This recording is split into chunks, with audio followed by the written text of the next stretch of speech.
Okay. I work with young people, children and young people Mm-hmm. that are at risk and vulnerable to the, generally knife crime, youth violence. When I went last year November, that's when I won the Mentor the Era Award. But it's dangerous, and that's what happened to me. So by the time I'm 15, I'm a full-fledged gang member. Really? The thing, Yeah. in 1993, I was arrested by the federal government, and I was charged in a 4-count indictment. Oh wow. So you did what gang you did when you did the Jamaica?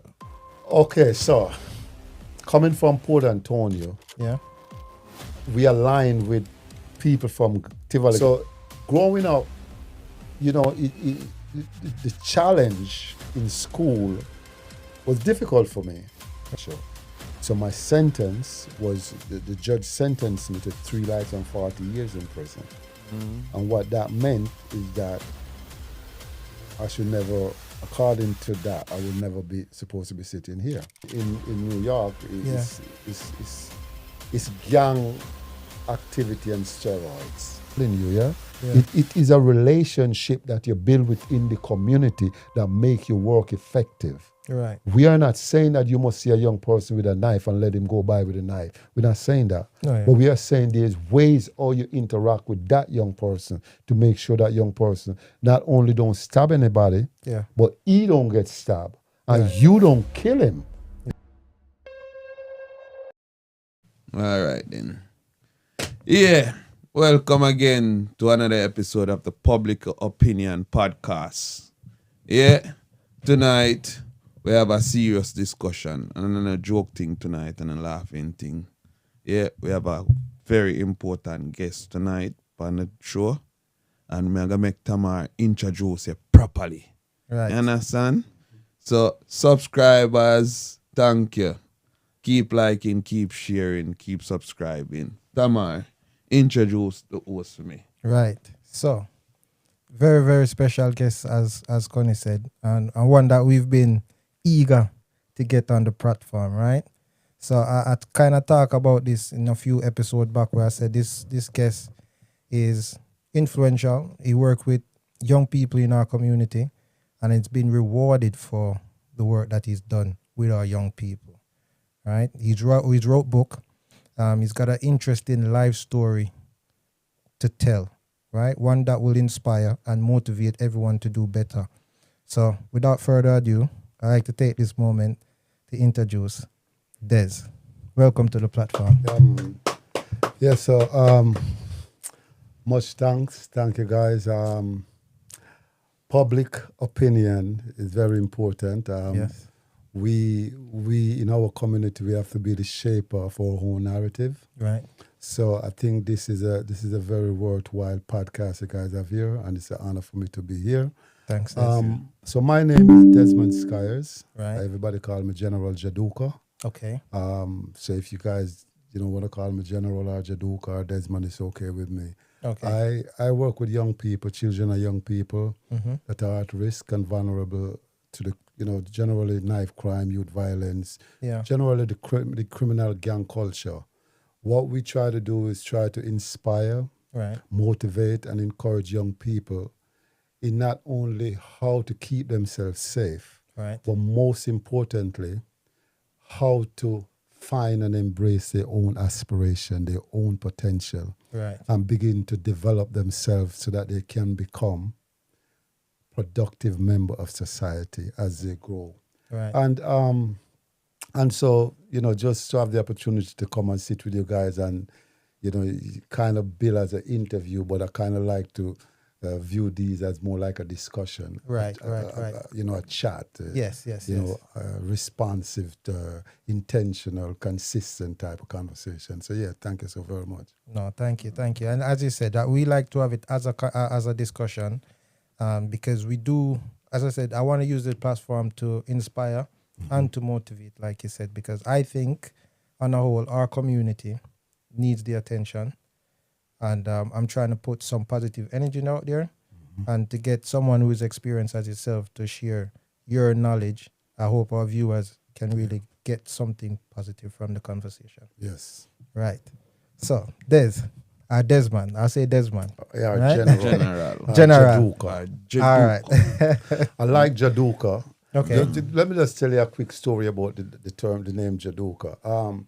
When I begin to turn my life around, and we get into that some more. Yeah. I met a beloved brother, a really good brother, and I'd met him many years before. Yeah. And then one day I saw him, and I was like, I'm pretty sure that's the brother. Okay. But he wasn't sure if it was me, or we was kind of like not sure if it's the same people, right? Yeah. End up with the same individual. And this brother has changed his life around, 360 degree, bro. Yeah. This brother was doing, he was doing great for his own personal development. And I Okay. just love what I was seeing with the Yeah. brother. And as I begin to engage with them, he says, you're a general, because, they always call me general. Yeah. But he said, no, we're going to give you a different name. And so Yeah. the brother, they give me the name Jaduka. Okay. And Jaduka is a Islamic term, is an Right. Islamic name that means majesty. Right. So when he explained it to me as a general, I said, yeah, well, this is a step up. There's no doubt. Jaduka. Yeah. So Yeah. my name is General Jaduka. All right. so- General Daruka. So majesty. If it makes sense. Yeah. No, Jaduka. this is a name like that. No wonder why you get in the field that you're in. Yeah. Right. So I want to just start it off very slowly. Now that you've given your introduction, I want to get your story and then lead into your work. Mm-hmm. Some mitigation you can provide to our viewers Mm-hmm. and signs they can look out for as early intervention.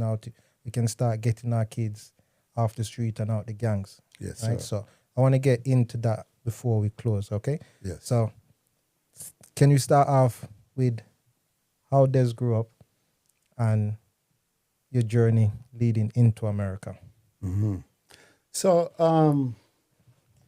it's a very important question. Bring your mic there.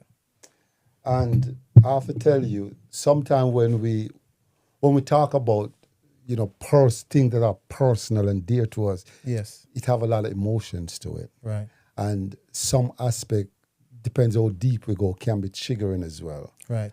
I was actually born here in the United Kingdom. Okay. But when I was like about 13 months old, my mom and my dad and my other siblings, Right. they decided to move back to Jamaica, where they came from. Okay. And so when we arrived in Jamaica, going back home, it just, I don't know if you guys ever, visit back home or how often you do it. It's just an amazing thing. I'm Right. guessing for my family at that time was a baby. Yeah. But 2 years down, my dad, I grew up hearing that he suffered some mental breakdown, and he went away and leave his family. Okay. Okay. And so by dad missing out of our life, I have 8 brothers and sisters, we were left basically to fend for ourselves.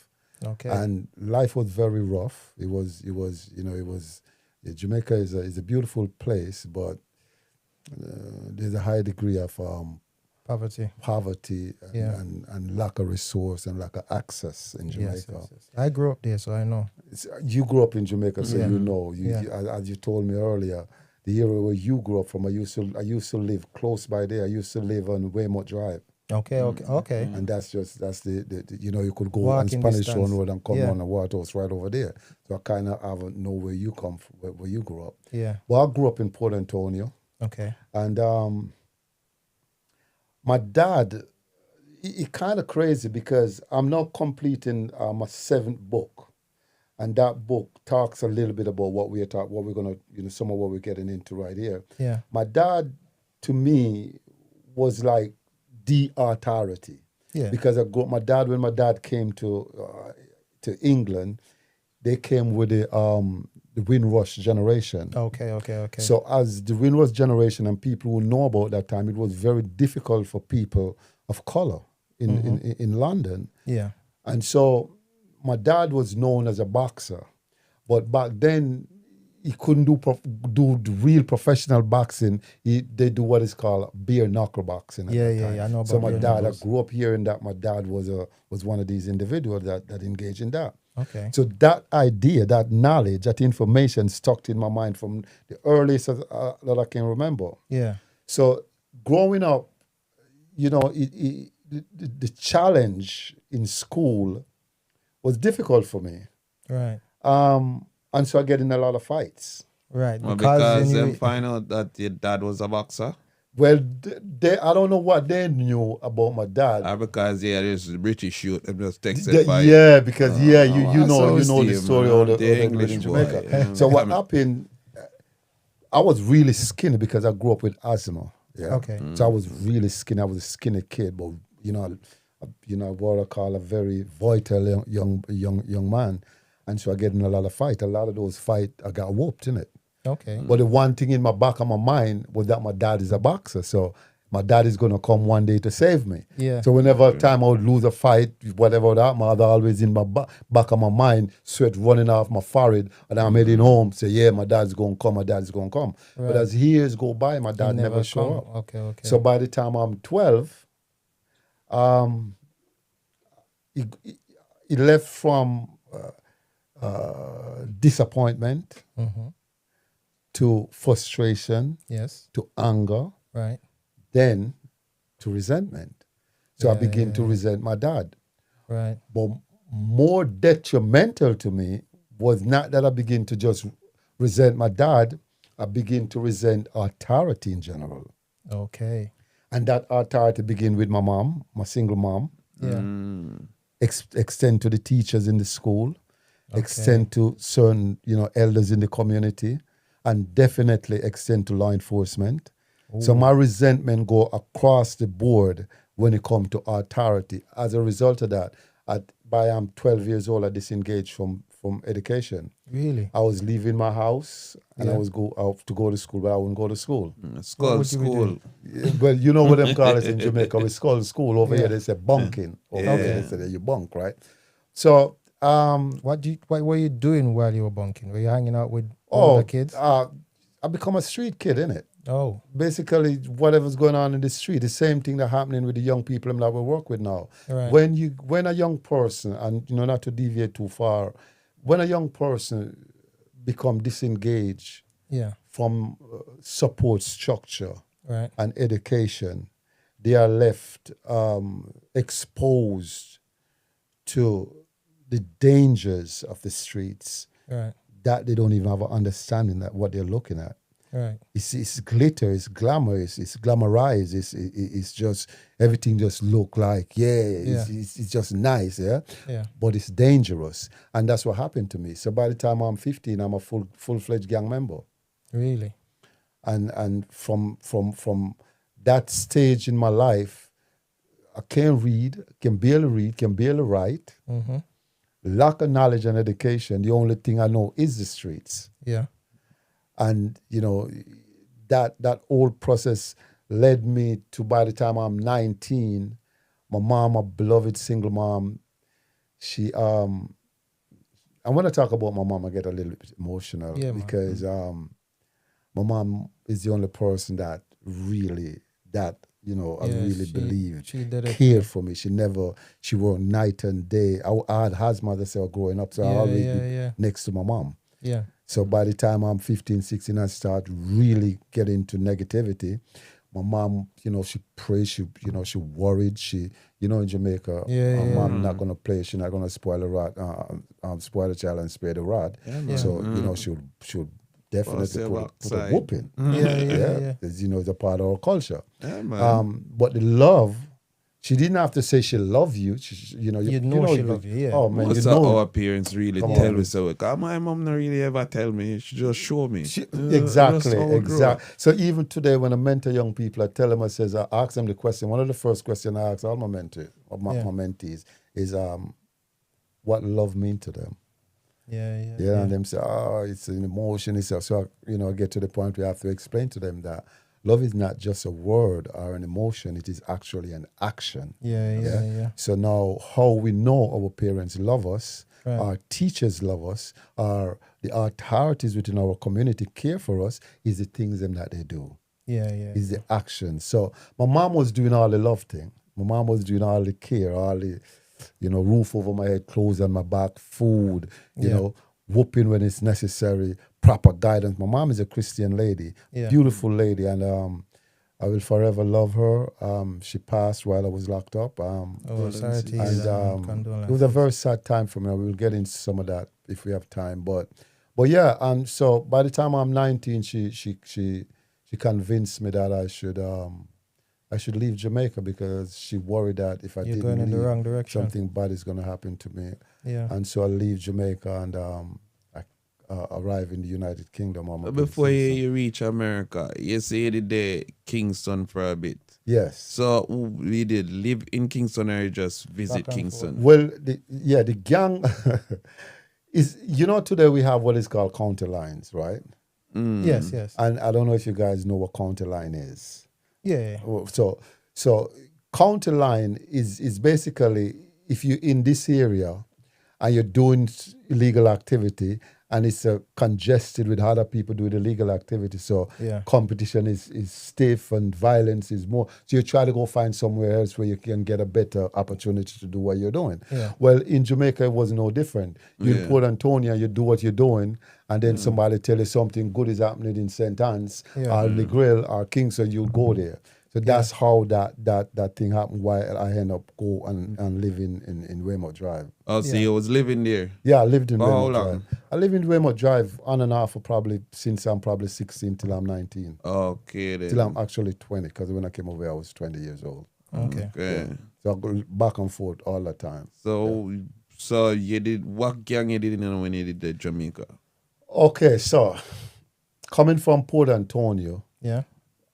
we aligned with people from Tivoli Garden and Arnett Garden. Yeah. Okay. Because just for the mere fact that we consider to be country boys, isn't it? We're country boys. So when Kingstonians come to Port Antonio, we the street kids, so we the first face they see, innit? Yeah. So we make friends. So we make friends with people from Tivoli Garden and we make friends with people from Arnett Garden. Right. So we really wasn't politically affiliated like that. Okay. We was more into illegal drugs, weed. Okay. That's basically was the the kind thing of back activity them at that time time in then. Jamaica. Yeah. Now, Okay. as you know, a lot of the garrisons back then was political. Yes, Yeah. yeah. But we were never. We have Affiliated, friends that yeah. were Bad political. boy, them understand. Say, Yeah. Arnett and Gardman, them my friends see me, but them know when politics come. Yeah, when- that's politics basically war what it them was. time, Yeah. So that's how that But part you of it was. neutral on both sides. Yeah, we were neutral, even though some people would say we wasn't. Yeah. Some people would say we wasn't. Yeah, cause I see you up on it, me I say, yeah, PFP, Yeah, on it, you man, see? see, yeah, Yes. labor right. So Yeah, me understand. Some people would say we wasn't, but in general we were neutral. We were Okay. not affiliated. We was not involved in that serious political type of thing. Okay. Yeah. And in terms of the gang, just before you go back, what did you have a ranking system when you were in that gang in Jamaica? And how did you get on? What was that experience like?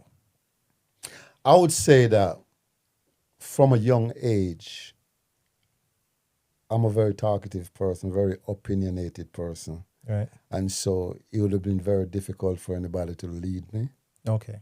So I would probably say, because I asked a question to our mentors as well, are you a follower or are you a leader? Yes. And a lot of young people said they're leaders. Well, growing up, I thought I was a leader. But Okay. in truth, I wasn't a leader. I was a follower. Okay. Yeah. But yeah. sometimes you can mistake what you think you are for With what what you reality really is, yeah. And I think that's what happened to me as a young person. I think that's what happened to a lot of young people that we see in the streets today. Right. Because, back then, if you have two pair of nice bank robber clocks and you have a nice bandlan, and Yeah. if you have a little chain back then, we're talking about 80s, Say now late if you have the 70s, cargo, you just have something. please just have something around your neck. You're Right. definitely gonna, Stand out. in a certain ranks, Right. Yeah. Right. right? Right. Even like I'm saying, and that's the myth about the gang culture. And we try to unpack that myth for young people, because sometimes we have young people who, see material, the surface, Yeah. the glitter and the glamour of that surface, that light, that video light, Yes. and yes. think they have arrived someplace. Yeah. And even in the rap industry, it is prevalent as well. You might have a young rapper that come up and he get his first check for probably 500,000, and the Yeah. first thing he do is to go buy 2 car, 2 chain, and he think he arrived. No guidance. No, so So it's just a mindset Yeah. Yeah. that comes from lack of knowledge You're right. and structure. Yeah. And that's what I would say my rank was. My rank was a perceived rank. Okay. Okay. It wasn't. It wasn't real. Okay. At that time, it was real. Mm-hmm. But now understanding the whole process of grooming and incentivize criminal exploitation Yes. of yes. young people, we definitely understand that it's a perception instead of a reality. Okay. All right. So, having now gaining that experience of being into a gang where resentment for everyone, the rule of laws and everything, right? And your mom now convinced you that she want you to leave before the worst happened, right? So now you're coming back into a system. Firstly, did you come back to the UK, right? Yes, so that's Yeah. a funny part of it, because I landed in the United Kingdom, and when I landed at Heathrow Airport, and it was in the heart of winter. And I'm Winter. coming from Jamaica. Jamaica is yellow and sunny and beautiful. It's water You all come year in the high round. school, yeah. And when I land over here, the big homie meet me at the airport with a big old jacket, long fag jacket, and a big old hat on my Yeah. head. Right away, I said, "No, I can't stay here." Yeah, yeah. So I spent 9 months, and then I went to the United States. 9 months. I spent 9 months, yes. Okay. 9 months. I lived in Brixton for 9 months, and then I migrated to the United States. So you couldn't deal with yourself. I couldn't deal with England.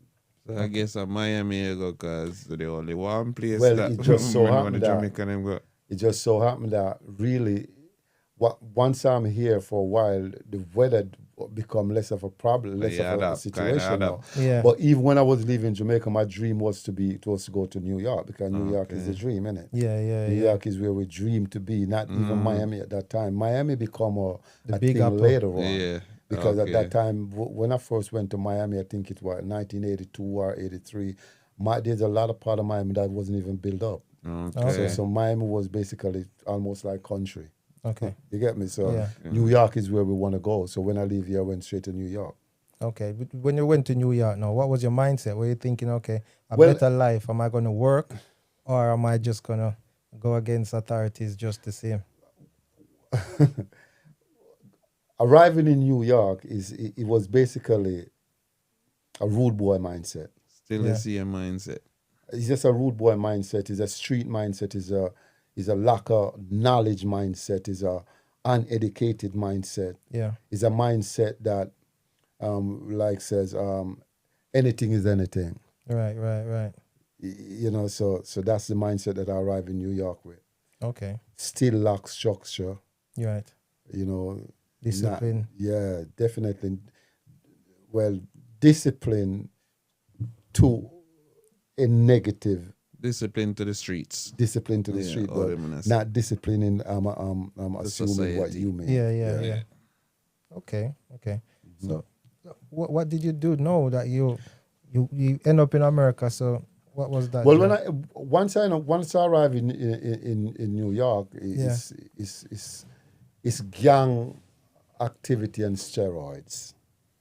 Right. So now it's a total different thing from Jamaica. Yeah. Because in Jamaica, you might have to walk or take the bus or somebody take you someplace. Now I'm in New York, we're driving. Yeah. And in New York, in Jamaica, you might have, 5 people have 1 weapon. In New York, Yeah. everybody have weapon, 2, 3, 4 weapons. Yeah. So now, the crack and the cocaine epidemic was just kicking off. Yeah. In the If you 80s. look back, Early just 90s. Yeah, so in 1979 and 1980, you have the advent of HIV. Oh. And then in 1982, you have, in 1982, let my mind say, 1980, you have Ronald Reagan become president. Yeah. And when Ronald Reagan became president, So war on drugs. when Ronald Reagan became president, what he did, they did what is called downsizing, where big, large company begin to downsize and move the operation offshores to cheap labor in Mexico, the Philippines, and other country. Right, So right. what that happened with that, when that happened, a lot of families that have, just for example, a family, a four, husband, wife, 2 kids, husband work, wife work, Yeah. now both was redundant. Yeah. And there was no more job in the community. Okay. And right about that time, come the influx of cheap cocaine from South America. Oh. So if you notice now, HIV, Lack of jobs. lack of employment, Yeah. and now cheap drugs. Right. So those 3 mix to cause a chaotic time in New York City. Many family that was stable a year, 2 years earlier will Yeah. now, start using drugs. Their Yeah. children will start selling drugs. And there's a lot of broken family. Yeah. Family begin to break up because husband can't work. So husband, begin to keep the drugs for the drug dealers. Yeah. The wife begin using drugs. Yeah. The children become runners and eventually become drug users. So it's just a time of chaos. It's a time of what we call the drug epidemic. And now what happened with the drug epidemic, it also now helped the spread of the virus, the HIV virus. Because a lot of people, once you're addicted to drugs, you don't care if the needle is clean or not. You don't care if the person who is giving you the drugs had blood on his hand or other body fluid on his hand. You don't care about that. You sleep anywhere. Yeah. So that causes spread. So that's the time when I arrive in America. So when I arrive in America, this epidemic, this chaos was at its infant stage. Yeah. If I'm making sense. Yeah. And so, as you can see, I became an author while I was locked up, and I write The Jamaican Gangs of New York. It's a fictional characterization Which of is that that experience. book, Yes, Hold it people, up. that book right there. this Yeah? book Yeah, right man. here. Definitely pick And- up a copy, people. Yeah, and it was, it's a fictional characterization, Yeah. but the general gist of the book kind of show you what the climate was like that I arrived in Yeah. America. And so here's, getting involved in all this type of thing. Yeah. In 1993, I was arrested by the federal government, and I was charged in a 4-count indictment.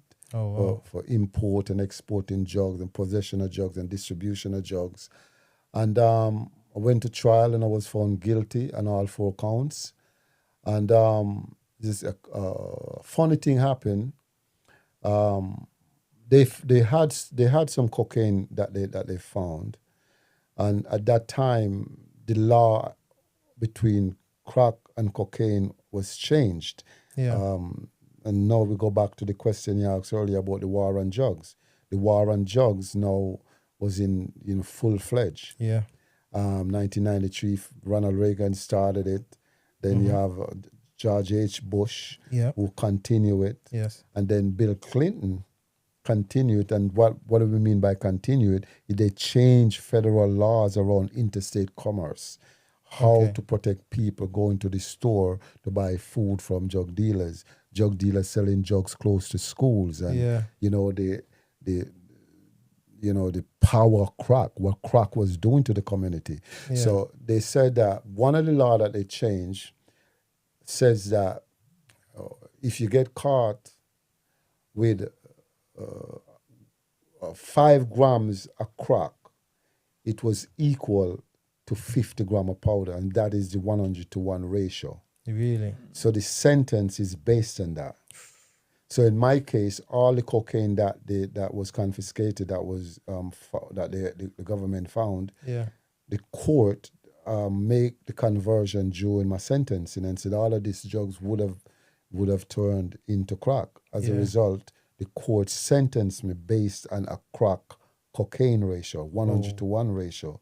So my sentence was, the judge sentenced me to 3 lives and 40 years in prison.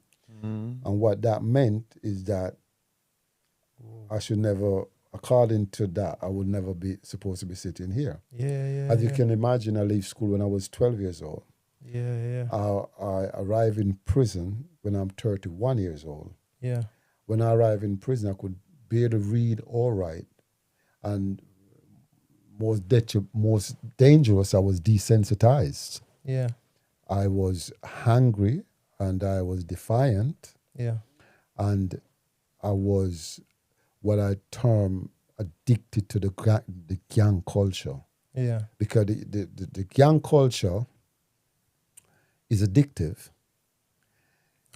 So the system, we as a society, we provide drug addiction with rehabilitation processes or resources, so a young person or a person addicted to drugs could get rehabilitation. But there's nothing to do with someone who is addicted to the gang culture. Because the gang culture was not viewed, still is not viewed as being addictive. They don't see it as addictive, but for a gang member who used to, this high and this low in illegal activity, it become an addictive thing. So when I entered prison, I was addicted. I was addicted to the gang culture. Back a gang again. You see? So Weren't arriving you scared though? Weren't you scared once you get that conviction? No, because there is no desensitization and scare don't mix. We're desensitized. That means we are not in tune to pain. We don't understand pain. And it wasn't until I understand pain again that I was able to change. Because there's a question that they asked, where would we be without pain? And without pain you wouldn't exist. And they break it down by saying that you wouldn't exist because we enter this world through pain. And everything that we do, we have to, buckle up ourselves to deal with our pain. So entering prison, I was desensitized to pain. So before you reach prison, you never get into a life-threatening situation where there were the gang culture is about violence. But when you get into it and you really see what it's about, you never stop and think like this, I don't need for do. No, because the reason why a lot of people go into gang activity is, one, disengagement from structure and authority, right? So when you disengage from that, you now begin to engage with something else. And engaging with that something else means that over time, the motivation or the incentive from that become more important than any pain that you would recognize or any empathy for anyone. Or, have you ever heard it said that you have two friends and one, you live in London, your friend come from Manchester, and you let him stay in your house for the night, and he wake up in the middle of the night and he kill you and take everything you have in the house. That just to show you that empathy and pain is not a part of the gang culture. Okay. If I'm making sense. Yeah. So the addiction to the gang culture, when you're addicted to the perceived status and respect and wealth and power that the gang culture purport to give young people or give an individual, the other considerations become secondary. Okay. If I'm making sense. So, how many years did they sentence in prison? him? Okay, so I What was your given sentence? 3 lives and 40 years in prison. And like I was saying, just to go back a little bit, Yeah. when I entered prison, I was Searching for. Yeah. yeah, I was desensitized to all the consequences. I didn't recognize consequences. And about 3 years into my sentence, my mom came to visit me Right. from Jamaica. That's the last time I saw her. May God bless her. May she rest in peace. Yeah. My And condolences. when the guards were searching my mom, I began to cry. And then when my mom came in, Yeah. she hugged me, and she was crying, and she whispered in my ears. She says, "I love you," because she know I'm triggered, so she knows she don't want me to get in trouble. Yeah. So Yeah. she kind of helped to calm me down, and that's the first time since I was probably 6 or 7 that I come face to face with pain.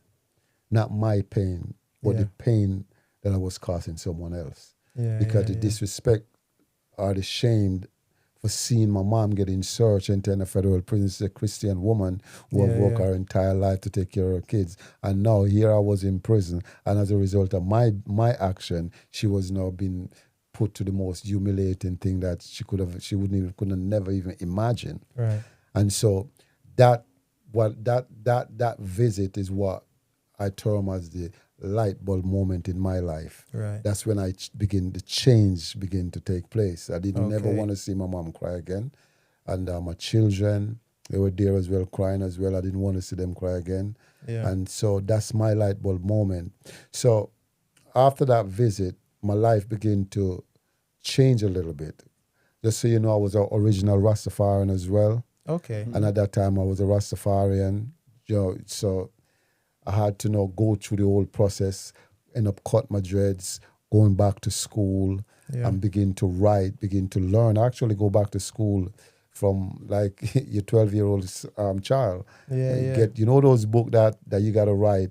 You put, if you're going to spell cat, you put C dash dash, Yeah. and you put an image of a cat. Yeah. Yeah. I'm 30 at that time now. When I'm going back to school, I'm 38 years old, and that's where I start from, Wow. in prison. And so I went back to school, began to write, appeal my conviction and my sentence, You did. appeal to the appellate court Yeah. Yeah. in the United States. The appellate court affirmed my conviction, but they vacate my sentencing because, like I said, there was no crack in my case, but Yeah. the judge convert all the cocaine to crack. Yeah. And so that was unconstitutional because it wasn't present in trial. There was no evidence of crack in my case. Right. Right. So they overturned my sentence and remanded me for new sentencing. So when I went for the new sentencing, the judge sentenced me to 4 concurrent 30-year sentence. At that time, my sentence should have been 17 to 21 years. Yeah. But Yeah. the judge gave me four concurrent 30-year sentence, meaning I have to do 85% of 30 years in prison. Yeah. Yeah.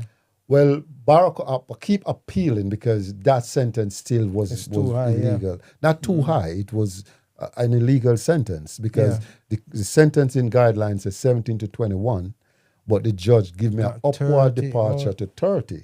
So he basically give me 9 more years than I was supposed to get, if I'm making sense. Yeah. Yeah. Yeah. And so what happened, Barack Obama, I know you guys probably heard of Barack Obama. Yeah. Yeah. Definitely. Yeah, and Barack Obama, when he was running for president in 2007, 2008, he said if he became president, he would change the sentencing guidelines around crack and cocaine.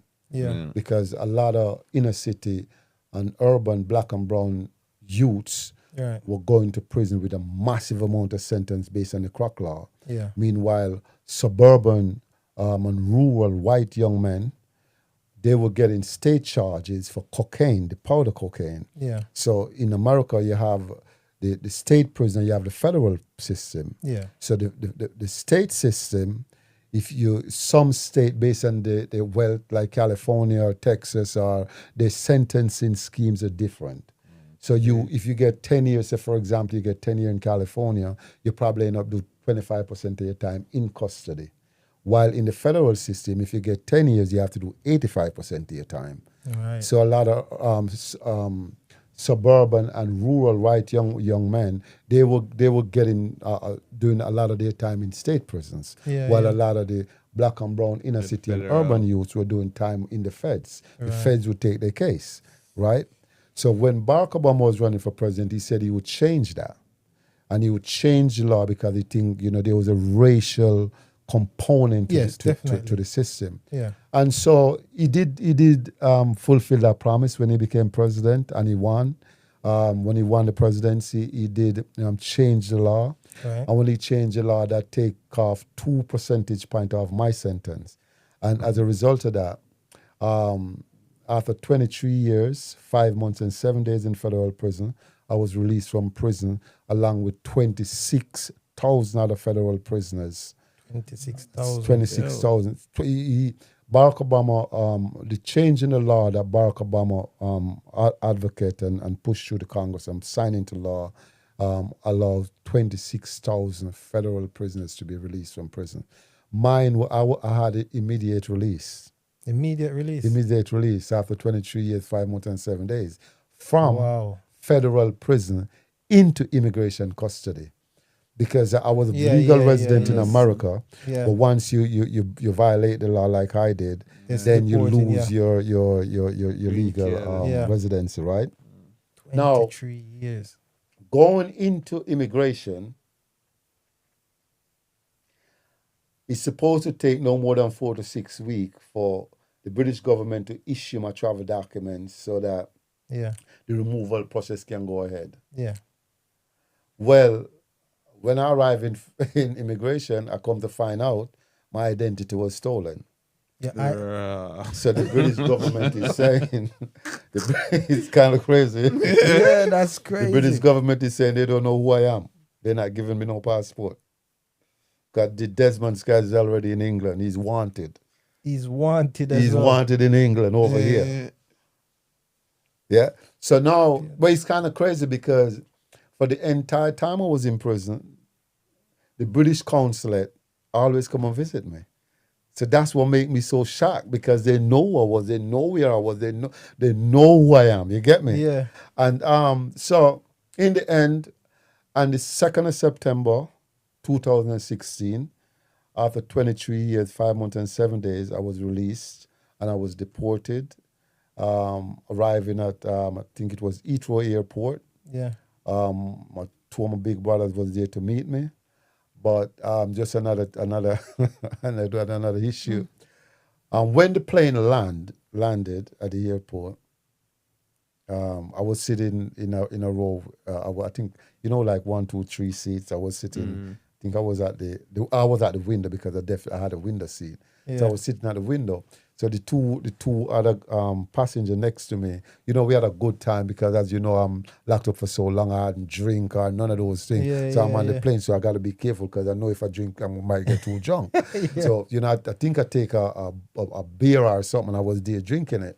And you can tell I like to chat already. So I'm there chatting, But I'm not telling them who I am. I'm just chatting. Yeah. So when the plane land, the pilot says, everybody must remain in their seat. So when the pilot said that, I smiled to myself because I'm saying, these people come get me out of this place. But the funny thing is, it's funny now, but it wasn't funny then. Trust me. The two people next to me, they don't know what's going on, but I kind of suspect what's going on, yeah? Then we're there, everybody there, you can see people, everybody looking around, wondering what's going on. Yeah. Then we see about 6 special law enforcement from British come on the plane. Yeah. Guns, everything. And once they come on, they look straight down to my seat. I know they did because I'm looking, because I know. Yeah. And they come right down there. And when they come down, but the 2 passengers next to me, they saw the officer, they looked down my way as well. And they look at each other and they look at me. It was kind of funny. It was funny, but it wasn't. Because I'm fretting now. Because I said, man, I can't believe this is going to happen to me now, man. I think I've done everything. I finished my time. They thief my identity. Now I'm on the plane. No police going to come and take me off this plane. So now I'm tripping, innit? Yeah.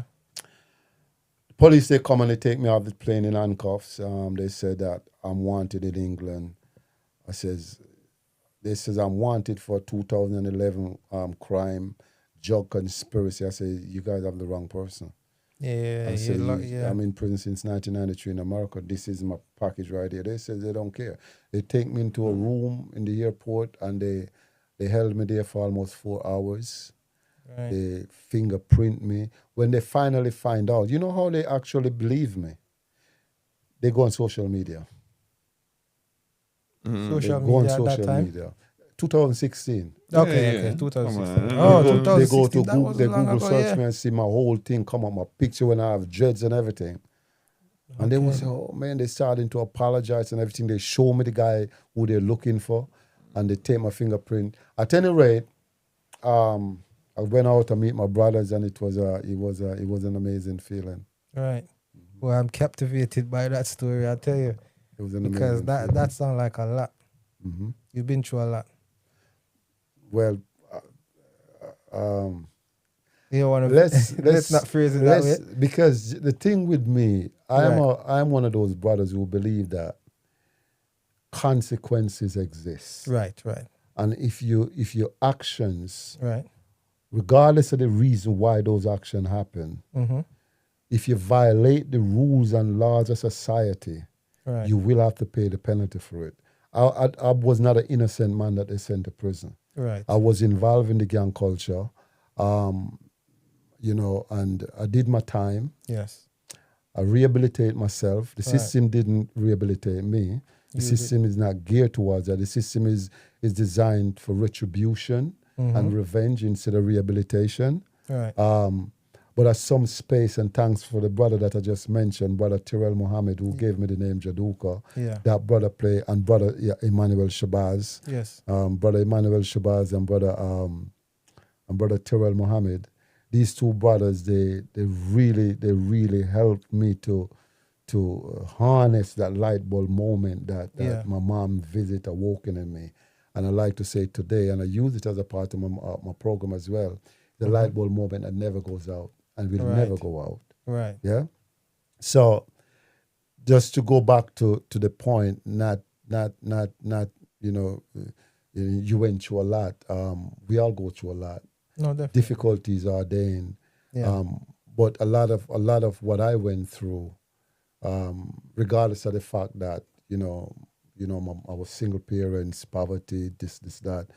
At some point, I had the opportunity to make some decision, and those decision was not good for me. They wasn't good for my family, and they definitely wasn't good for the community.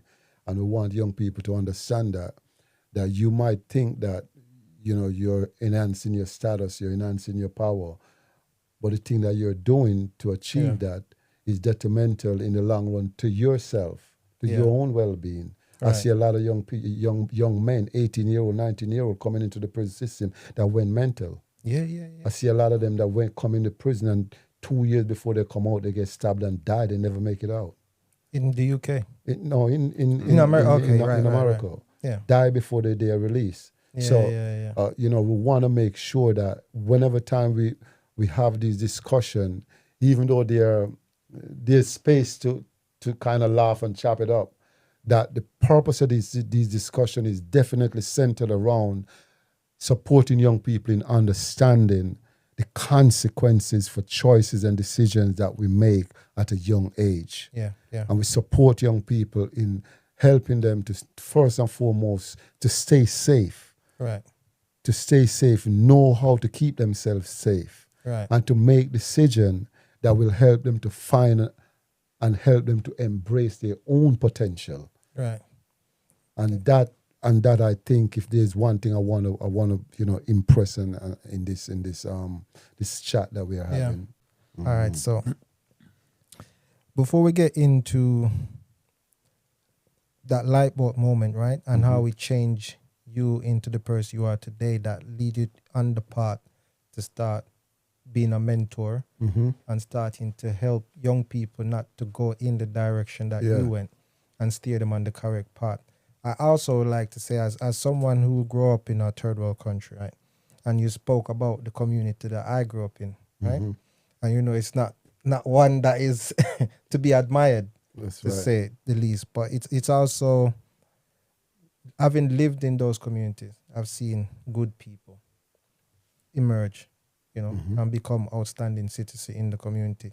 But nonetheless, majority of the time, you witness certain things that now looking back, seeing how I'm able to provide a better life for my kids, looking back, I wonder if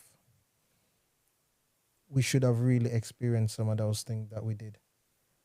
You know, and part of the thing for me why I'm inspired with this platform to put positive content out is because I've seen it now moving here, how young people going in gangs and crying on a hole.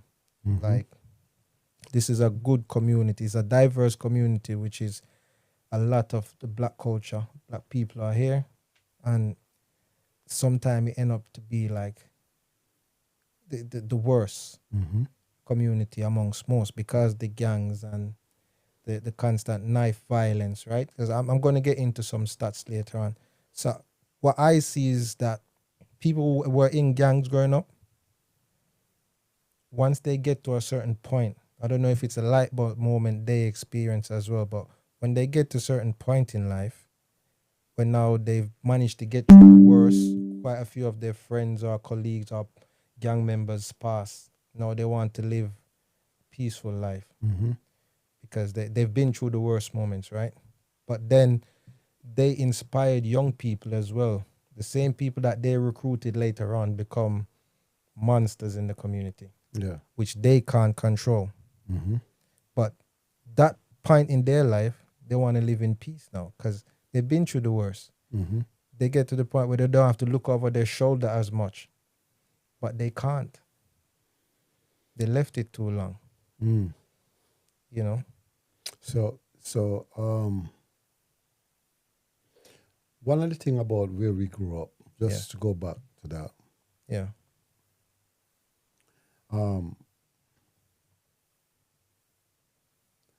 There's lack of resource and lack of access. Yes. And there were political exploitation. Definitely.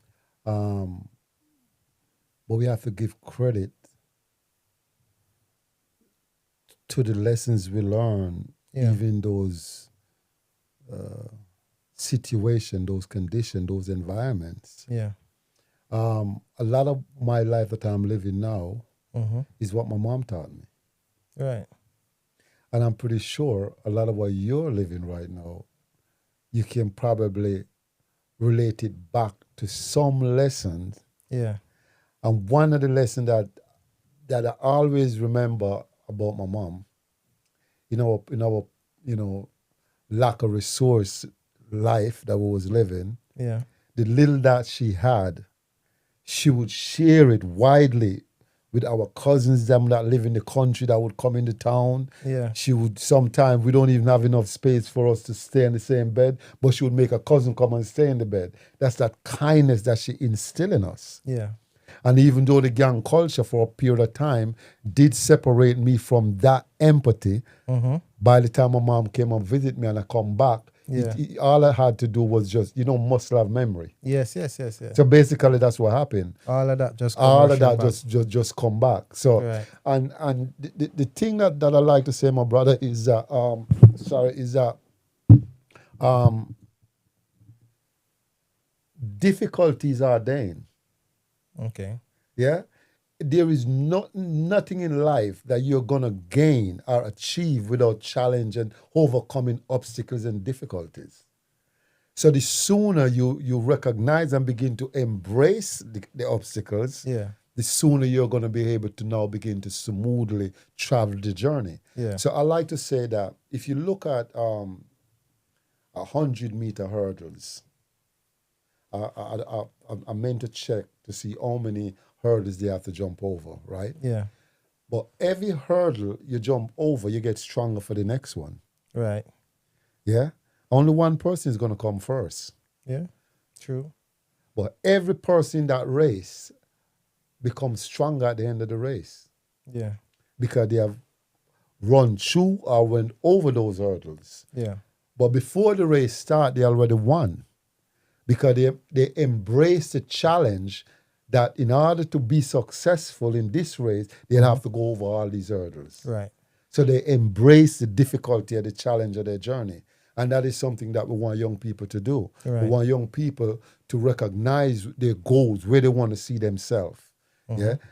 And then they have to recognize the challenge that comes with arriving at that. So we have a 14-year-old boy or a 14-year-old girl or a 14-year-old young person.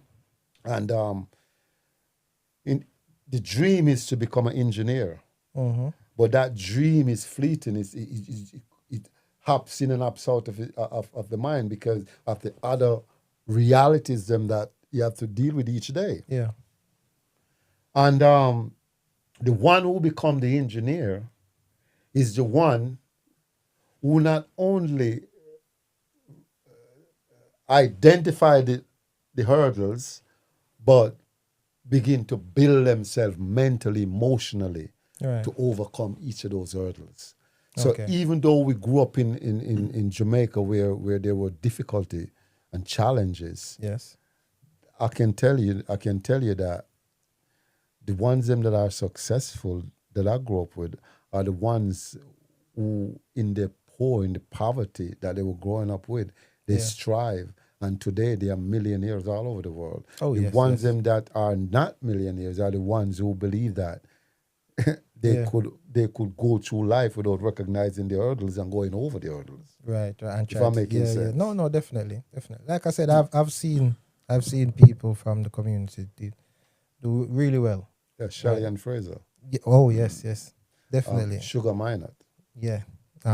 Who else? A Quite lot a of few them. people. Beanie Man come from. I mean, so many. Yeah. From Waterhouse. Yes. You get me? Yeah. So the idea that, and they had Peter Touch on an interview, and they asked him, Yeah. what was it like growing up in Trenchtown? Yeah. And he said in Trenchtown, there's nothing in Trenchtown, and out of nothing, we have made something. Right. You understand? No, definitely. Out of nothing. Made something.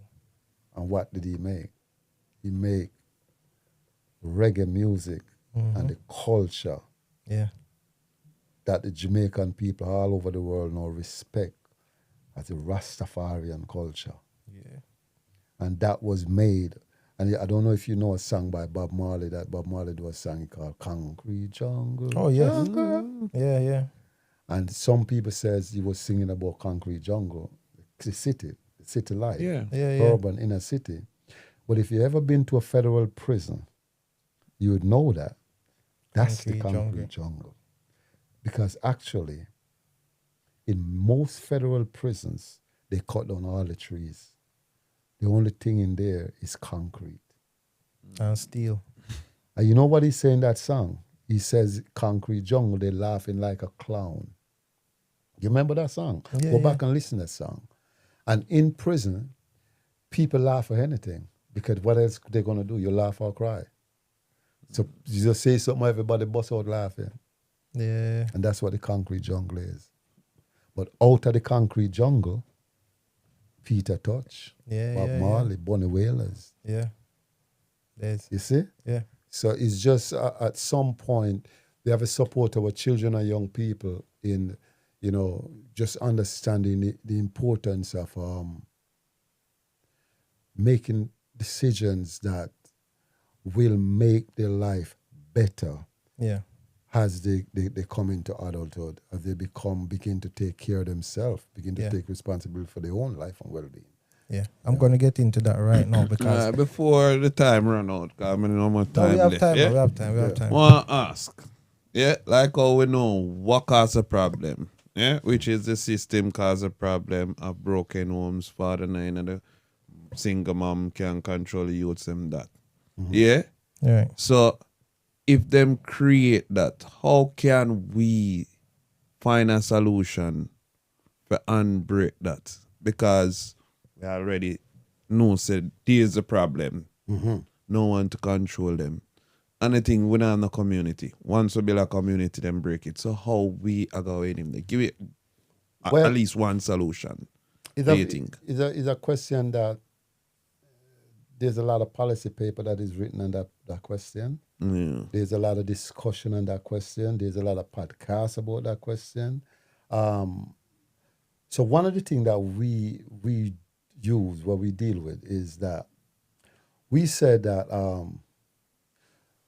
we spend 20% of the time on the problem, quote unquote problem. We don't even use that word.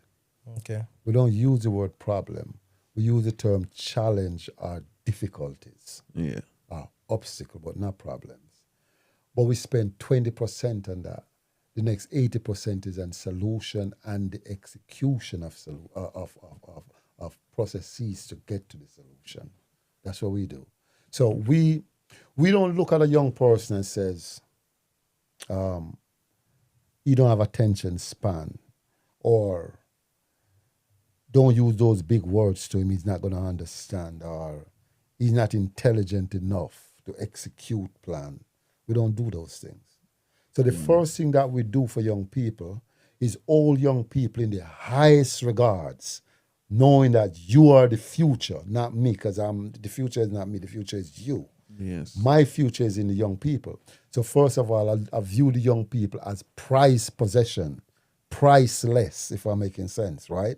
So that's the first thing. That's about attitude and mindset. So the first thing we do, we try to cultivate a mindset that these youths are precious than gold and silver. They are our most best possession that we could ever have is our children, the young people. So now, if that's the case, if we're all there to that, then there's no such thing as school exclusion. There's no such thing as we cannot give this young person a home because his mom is illegal, and we don't give illegal alien, even though the kid is born in England, but the parents is illegal. So we're not going to support the parents because the parents is illegal. We're not doing nothing for the young people. We don't do that. We go by the law that's on the book that says each of us have a duty of care for our young people. And if we look at it like that, then what we begin to do, we first begin to change our mindset. That means there's no question that a young person that can ask that we say don't ask a question. All right. We said to a young person, ask any question you have. We said to the young person, engage in any conversation with us, because our job, if we don't know it, we are going to direct you where you can find the answer.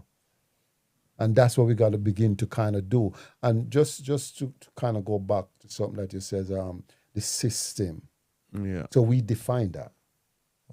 So we don't just say the system, we define what we're talking about.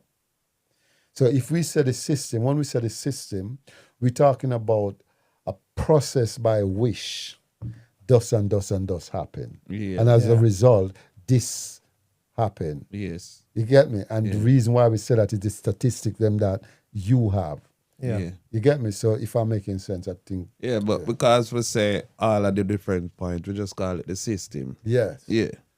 I So think which cause all of these. we need someone like you, Des, and your organization in the schools before the kids them have to come and see you Well, and your work. the program that we work on is called Early Intervention, Prevention, and Aspirational Mentoring Program. Yes. And what we believe that the earlier we begin to support a young person that deem at risk or exposed to criminal activity, the better chance we have of supporting that young person into positive engagement. Right. So the early intervention, meaning that we go to the schools. Right. And so right now we work in 5 regions. We work many schools. Work with hundreds of young people mentoring. And we utilize what we call a lived experience model. Right. And what the lived experience model is, traditionally, the lived experience model is viewed in the lens of someone that have been in the criminal justice system.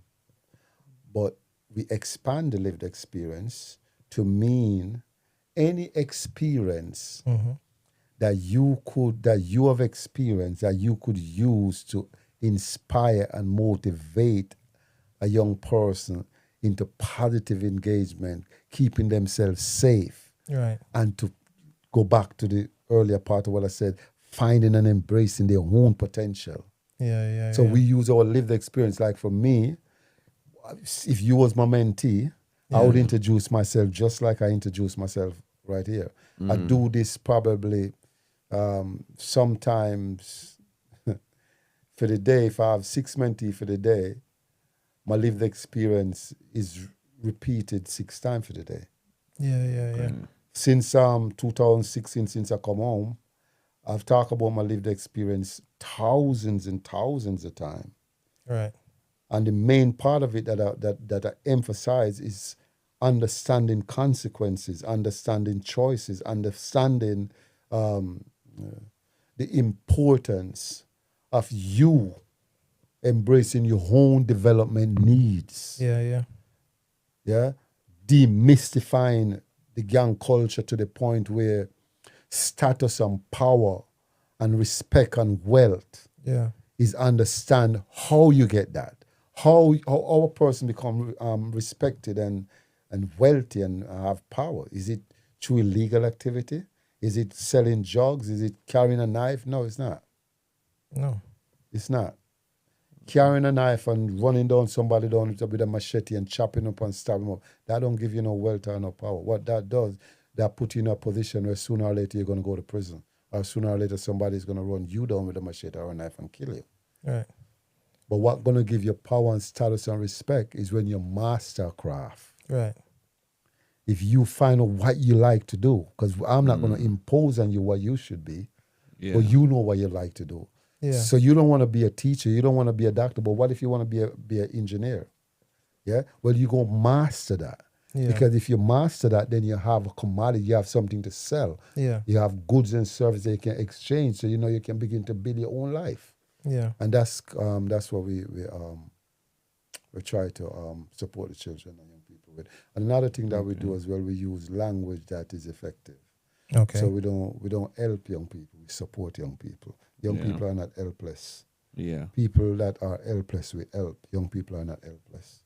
Young people need support. Right. And so that's what we do, we support them. So you've been rewarded for your work.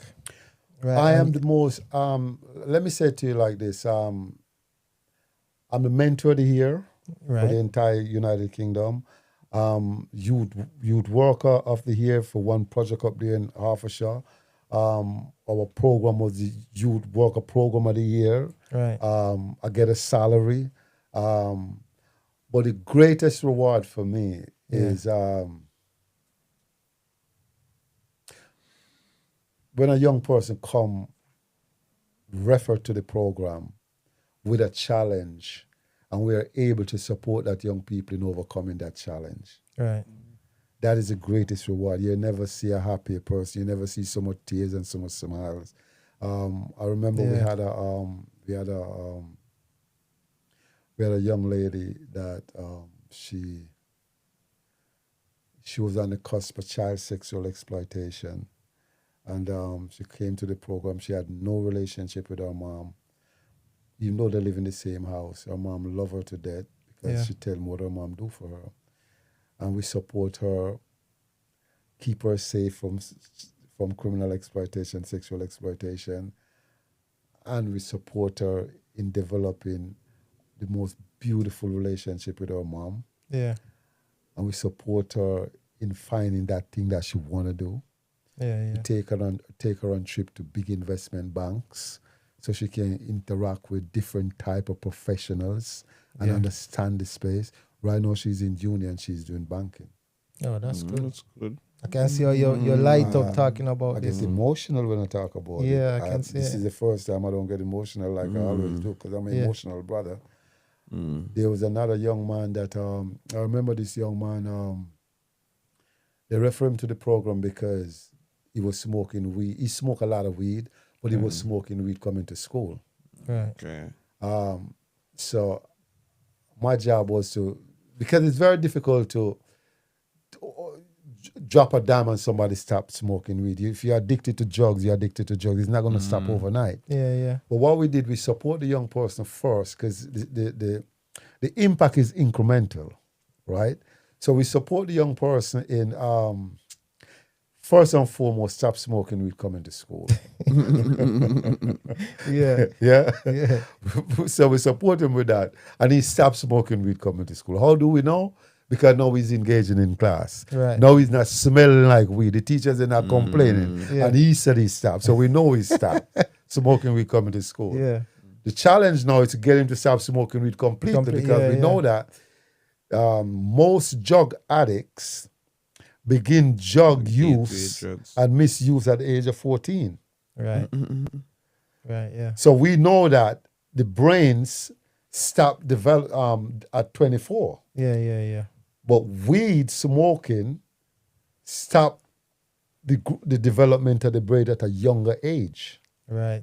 So we break down, we bring awareness program around drug use and substance misuse to this young man. Yeah. One day I went to school. That day I wasn't supposed to see him that day. I only went when I went to the school and I reached my office. Right. He was standing outside my office door. So I said, can't say his name, Yeah, And yeah. like I said, young man, what are you doing? You all right? And he said, I want to talk to you, sir. And I says, okay. I said, does your teacher know you're here? He says, no. I says, okay, well, go back and tell your teacher that you're coming to see me. You want to talk to me. Yeah. He went and do that. He come back. I said, what you want to talk to me about? I said, sit down. He sit down. He says, I want to give you something. So I said, stop. I said, remember now, we signed a confidentiality agreement. Yeah.